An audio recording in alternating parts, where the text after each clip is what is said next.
Praise the Lord. Good morning. ప్రభువైన యేసుక్రీస్తు శుభనామంలో మీ అందరికీ వందనములు. ఎలా ఉన్నారంటే అందరు బాగున్నారా? దేవుని మహాకృపను బట్టి మీరందరూ క్షేమంగా ఉండాలని అనుదినం దేవుడి సన్నిధిలో ప్రార్థన చేస్తున్నాను. చిన్న ప్రార్థనతో ఈరోజు దేవుని వాగ్దానాన్ని స్వతంత్రించుకుందామా? పరిశుద్ధుడైన మా తండ్రి, నీ ఘనమైన శ్రేష్టమైన నామాన్ని బట్టి వందనాలు ప్రభా. మరొక దినాన్ని మా జీవితాల్లో ఇచ్చినందుకు వందనాలు.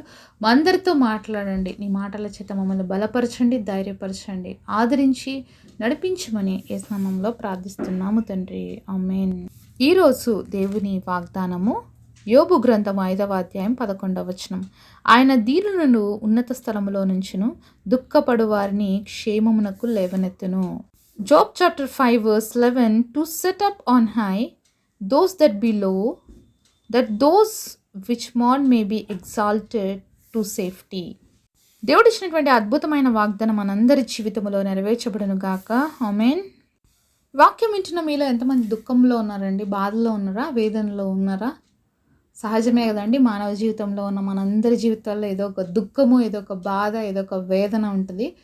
అయితే ఈ దుఃఖపడే వారిని, వేదనలో ఉండేవారిని దేవుడు ఏం చేస్తానన్నాడంటే క్షేమమునకు లేవనెత్తుతాడంట. ఏం చేస్తాడంటే దేవుడు క్షేమములోకి తీసుకెళ్తాడు. అయితే ఎలా ఉంటే తీసుకెళ్తాడు అంటున్నాడంటే ఇంకొక విషయము, దీనులుగా ఉంటే ఉన్నత స్థలాల్లో ఉంచుతాడంట, దుఃఖపడితే క్షేమ స్థితిలోకి తీసుకెళ్తాడంట. ఈరోజు మీరు ఉన్నత స్థితిలోకి వెళ్ళాలని ఆశపడుతున్నారా? క్షేమంగా ఉంటే చాలు అని ఆశపడుతున్నారా అండి? ప్రతి ఒక్కరం ఆశించేది రెండు మనం ముందర పెడితే చాయిస్ ఏది తీసుకుంటామంటే ఉన్నత స్థలంలోకి వెళ్ళాలని ఆశపడతాం కదా.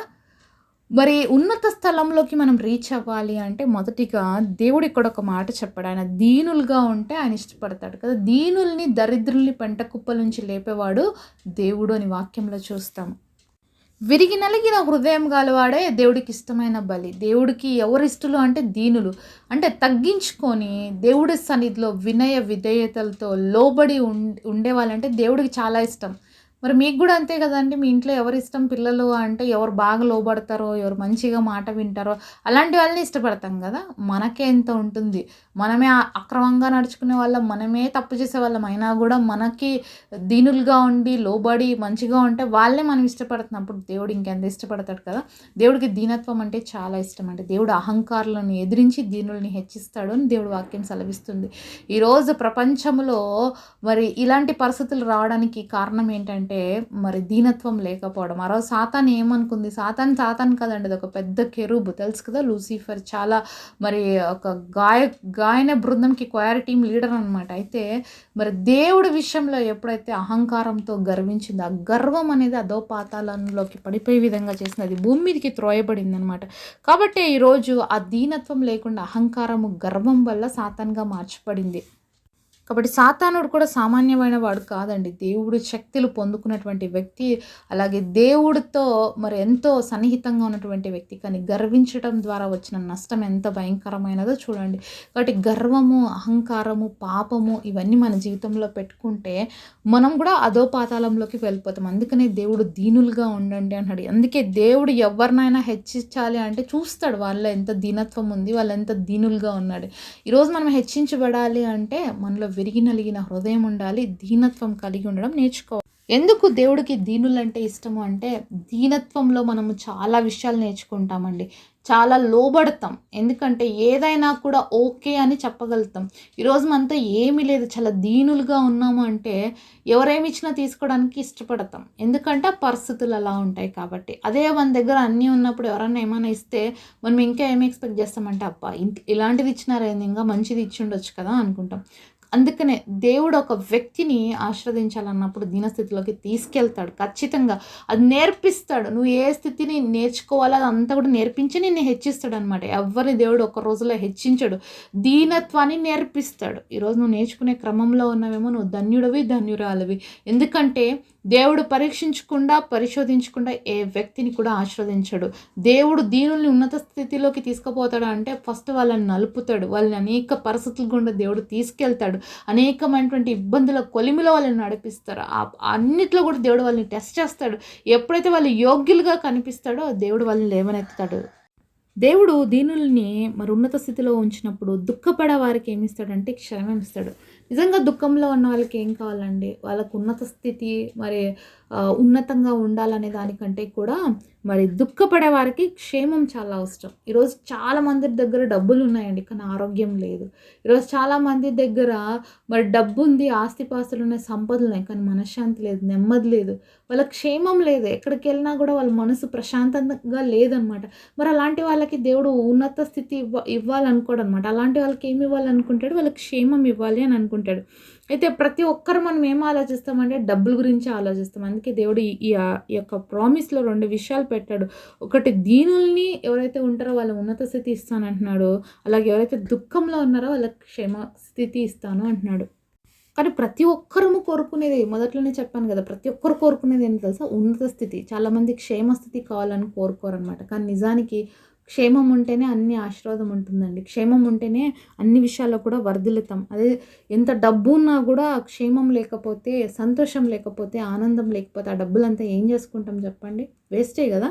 కాబట్టి మన జీవితాల్లో మనం దీనత్వంలో ఉన్నప్పుడు దేవుడు మనల్ని ఏం చేస్తాడో తెలుసా? ఉన్నత స్థితిలోకి హెచ్చిస్తాడు.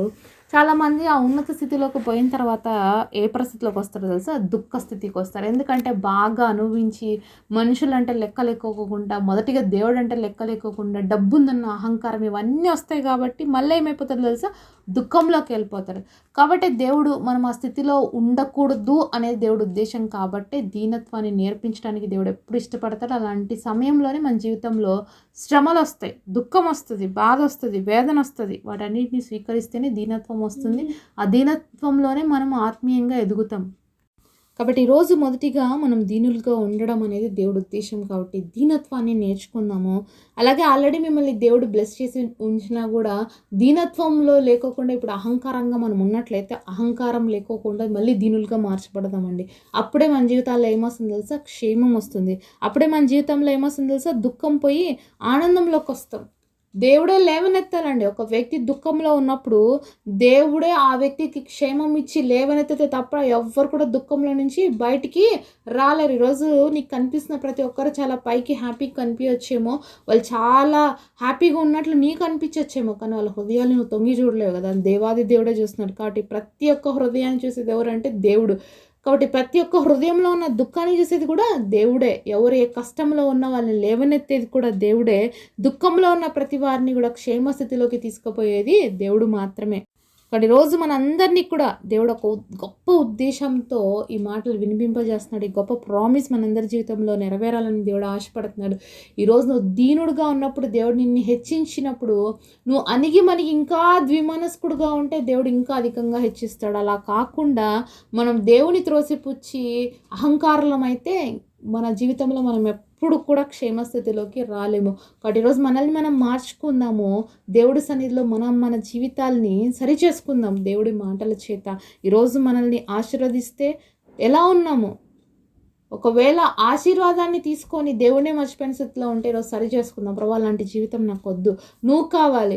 ఎప్పుడంటే ఆశీర్వాదాల వెంట పరిగెత్తకండి. దేవుణ్ణి కలిగి జీవించడానికి మనం పరిగెత్తాలి.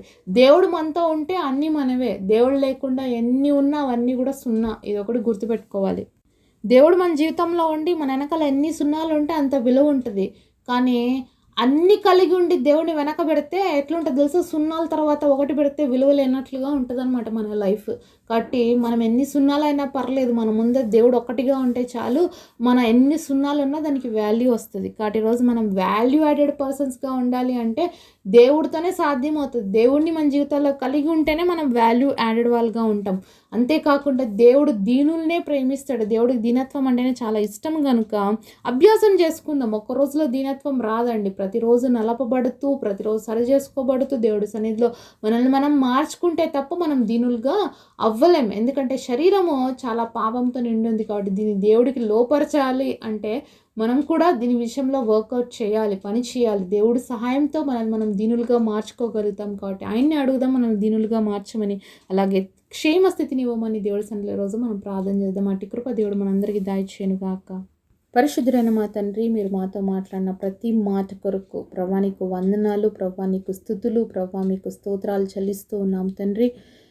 మేమందరం దీనులుగా అవ్వడానికి మాకు కృపనివ్వండి, శక్తినివ్వండి. ఈరోజు ఎవరైతే దుఃఖంలో ఉన్నారో వారందరూ క్షేమస్థితిలోకి లేవనెత్తబడడానికి కృపనివ్వండి. నీ ఆశీర్వాదాలు తీసుకొని మర్చిపోయిన స్థితిలో ఉన్న ప్రతి ఒక్క బిడ్డను దర్శించి తిరిగి నీ పాదాల చెంతకు రావడానికి కృపనివ్వమని గొప్ప వాగ్దానం అందరి జీవితాల్లో నెరవేర్చమని యేసు నామములో ప్రార్థిస్తున్నాము తండ్రి. ఆమేన్.